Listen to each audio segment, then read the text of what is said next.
guest of honor, Her Excellency Anne Doon Luis, our Ambassador Designate of the Republic of the Philippines to the Kingdom of Bahrain. Yan yung ano namin eh, yung speaker din namin.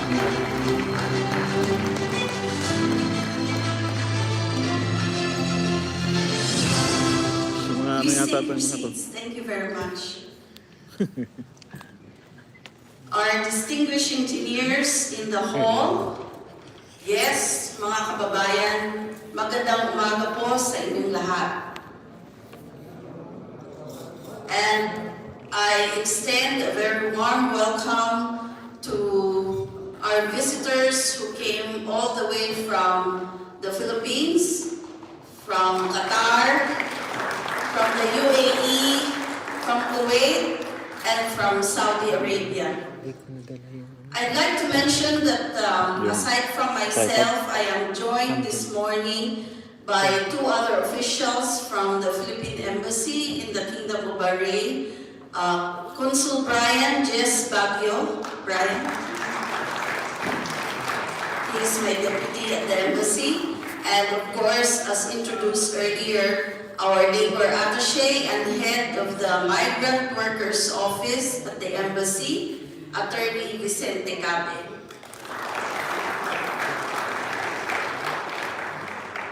It is my great honor and privilege to address the Philippine Technological Council and PTC, Middle East and North Africa, on behalf of the President, His Excellency Ferdinand R. Marcos Jr., President of the Republic of the Philippines.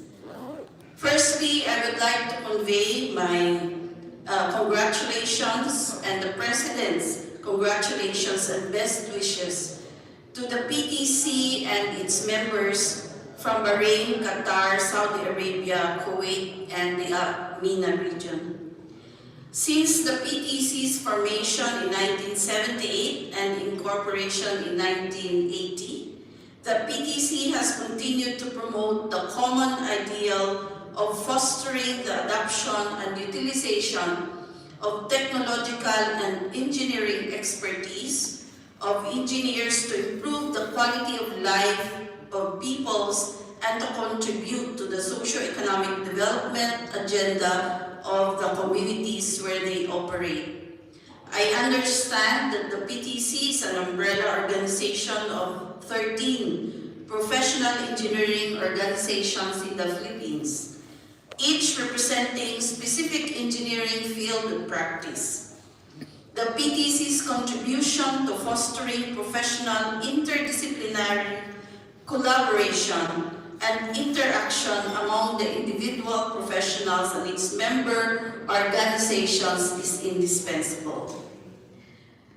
The impact on the engineering profession and engineering practice, on international linkages, and on the continued improvement and promotion of global competitiveness of Filipino engineers are of paramount importance and rightfully envisioned by the PTC. So to the PTC and its members, may you continue your excellent work and advocacy. Secondly, I wish to congratulate the organizers of this conference, which I understand is being held overseas for the very first time. So I salute the organizers, especially those who are based in Manama, because I know it takes a big effort. It takes a very big effort to put together an event such as this. I remember when Grace met me at the embassy and explained the logistics required, and I fully understand that the organizing committee has been working round the clock and have been attending to many details just to put this together. I also wish to acknowledge, of course, the team from PTC Philippines who came all the way. Engineer Federico Mansada, President of the PTC, who just gave us a very informative, very important talk It's, I think, very significant for me. I learned a lot, sir. It was very enlightening to know about the status of the field of engineering and engineers in the Philippines. As he mentioned, during the introduction, I previously was assigned to the Office of ASEAN Affairs early on in my career as a junior diplomat in the DFA. And I handled the beginning. At that time, it was just a concept paper, the ASEAN Engineering Registry. And it is personally gratifying to know that after all these years, it is now up and running and operational. And also, Engineer Romulo Agatip, thank you so much also for the information that you have shared. So I encourage all those of you around the room. It is not often that they are here. This is a very significant gathering, a very significant conference. And I hope you will take advantage of their expertise, knowledge, and wide grasp of the field while they are here in Bahrain to ask them questions for your own professional and personal growth. Of course, Tracy Bustamante and Engineer Maria Gracia Opeña and the rest of the team. So my hats off to you for organizing this big event. I know that this month is a very important time for engineers worldwide and the engineering industry. As mentioned by Engineer Agatep in his remarks earlier, the World Engineering Day for Sustainable Development was proclaimed by UNESCO at its 40th General Conference in 2019. It has been celebrated worldwide every March 4th since 2020 as a UNESCO International Day of Celebration of Engineers and Engineering. This annual celebration highlights the valuable contributions of your profession to sustainable development and modern life. You, our engineers, are crucial players in addressing the risk of climate change and ensuring a habitable and safe environment for future generations. The United Nations defines climate change as long-term shifts in temperatures and weather patterns. These shifts may be natural, such as through variations in the solar cycle. But since the 1800s, human activities have been the main driver of climate change, primarily due to burning fossil fuels like coal, oil, and gas. As emissions continue to rise, the Earth is now about 1.1 degrees Celsius warmer than it was in the late 1800s. The last decade alone, 2011 to 2020, has been the warmest on record. The consequences of climate change now include, among others, severe droughts and water shortages, the overall abnormal decline of biodiversity, to name a few problems. And of course, the effects on our health, ability to grow food, housing, safety, work, and our life itself. Some of us are especially vulnerable, including archipelagic countries such as the Philippines and also Bahrain. This is where you, our valued engineers and innovators, can contribute to help combat climate change and promote sustainable development at home as well as in the country where you find yourself staying and living.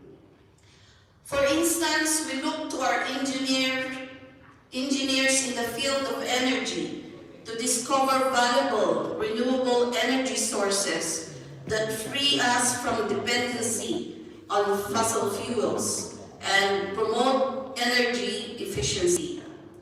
For greener infrastructures, we have our civil engineers who are key to planning, conceptualization, and design, and who can contribute through their work with recycled materials and preventing pollution, for example.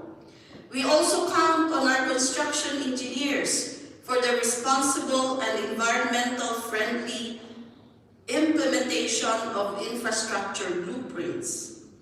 We also have our electrical engineers who provide technical solutions by researching and developing, again, renewable energy sources, storage systems, and clean technology.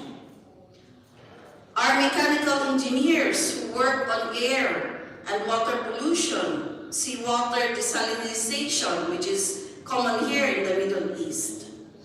Industrial engineers who manage and treat polluting waste generated by industries. Knowledgeable of microbiology and chemistry, sanitation engineers are also very important in helping secure public health. By working on cleaner fuels and devising energy-sufficient processes, we have our chemical engineers who help in the reduction of the impact of pollutants on the environment and also in fuel conservation. You add to that the very key role performed by software and computer engineers. All of this are your contributions, and there may be other fields of engineering that I also have not mentioned. In this regard, engineers from all nations are essential to achieving resilience amidst climate change and successfully overcoming its increasing effects. And that's why your theme this year for the PTC MENA celebration is very apt.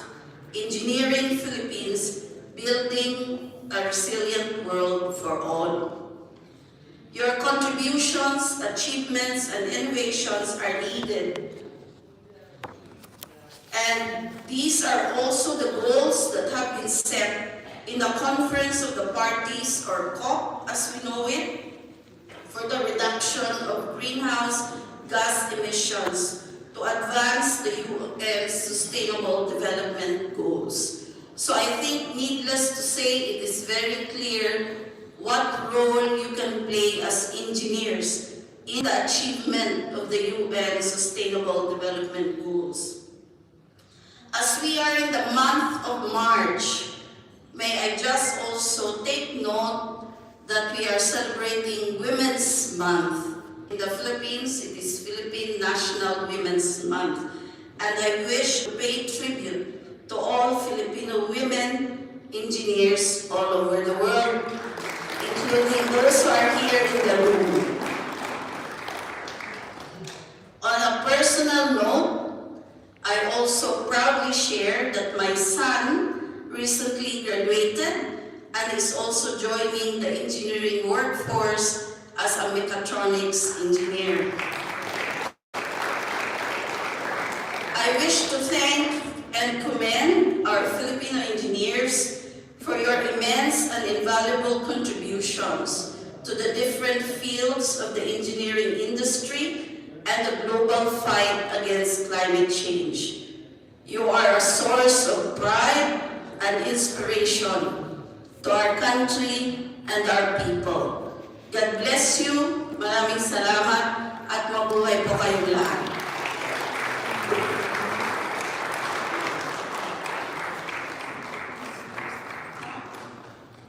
So I've been asked to stay on stage. All right, thank you very much, Ambassador. A round of applause to our ambassador. And we'd like to request Ma'am Grace Pena to read the plaque of appreciation for our ambassador. And also, please join with us. Sir Fred, please join with us. Also, Engineer Romy. And likewise, our labor attaché, Vicente Cabe, please join with us for the award of this appreciation for our. And also, Consul Brian Baguio, we'd like to request, please join with us. Okay, Ma'am Grace, the floor is yours.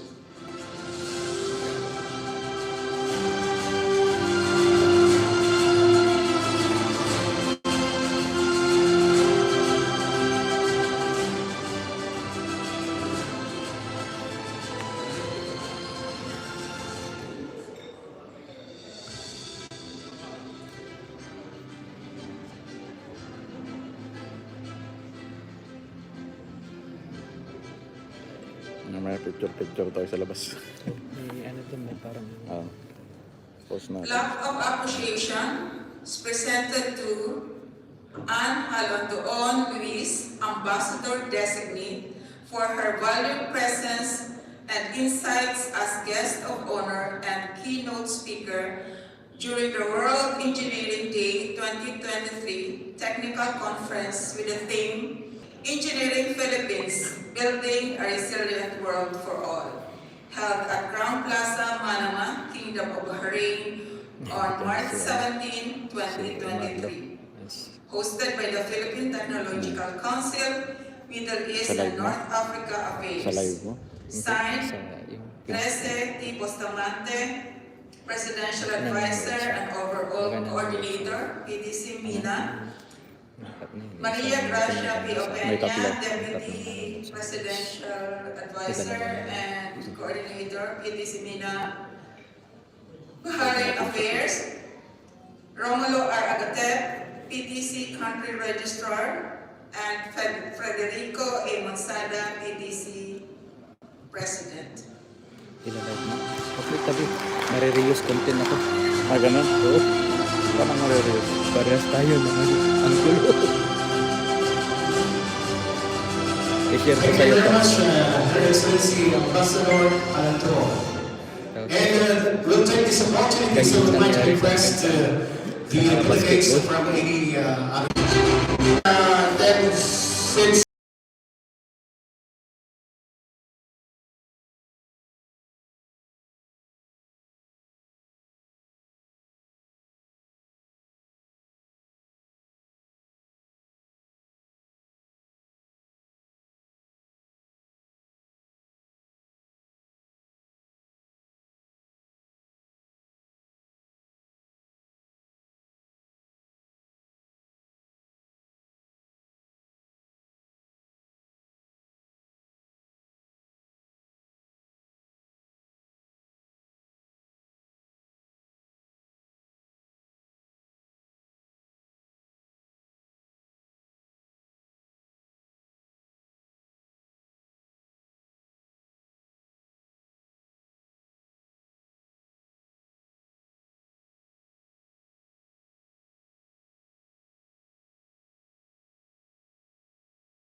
yung souvenir picture.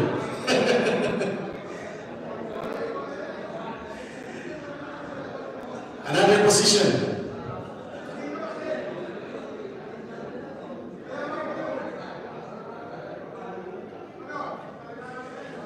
Okay, so sabay-sabay.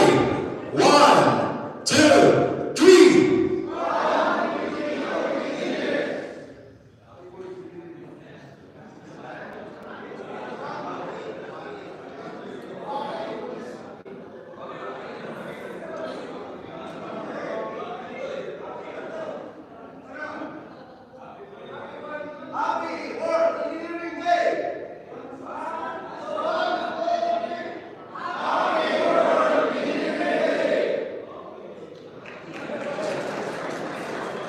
Alright, thank you very much, fellow engineers, and to our Very Excellency Ambassador Alandon. Thank you very much for being with us and celebrating together with us for the World Engineering Day conducted by the Philippine Technological Council in collaboration with the PTC MENA. Alright, so we'll be having a break. So we'll be having a 20 minutes break. So after 20 minutes, please return to your seats and we'll resume our program for the first plenary speaker for this morning. Okay, so take your break. Take your coffee break for 20 minutes. Okay, so and returning back here after 20 minutes because we'll resume our program for the first plenary speaker. Step up. Kailangan pala palang permit. Yung dating dinadala ko rito kasi nag-bentak ko. Tapos nagpalit ako bago. Kailangan pa pala ng permit dahil nakaload pa ako sa... So, sir, may sasakyan ka ba? Wala kami sasakyan. Nag-rental kami. Nag-renta ka, tatlo kami. Tatlo kayo? Oo. Bakit wala kang sasakyan? Wala. Pa-uwi ng bukas, wala. Ano mo? Gabukas tayo. Gabukas kami. Kailan kayo eh, bukas? Break. Sinong uuwi mamaya? Sinong uuwi mamaya? Sino uuwi mamaya? Wala pang uuwi bukas. Wala pang uuwi. Narating na na. May traffic bukas, ikaw. Bukas? Wala ka ba? Ang babae mo na ito. Ang babae mo na kayo. Sir. Mentor, papakita natin. Ano tayo? Narito kami doon sa may pagpasok ng Manama sa bridge. Sarado dito pa kasi layo. Sino man? Pero at least hindi masyado marami.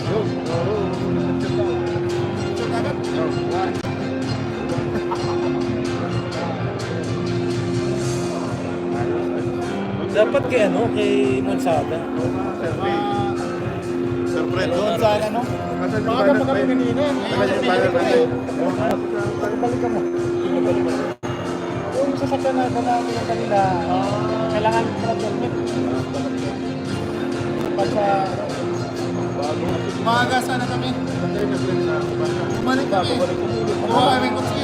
Naghanap na rin. Buti na lang yung sa balik na sabi na pero lahat ng halos na... Yun ang totoong journey, sir. Journey to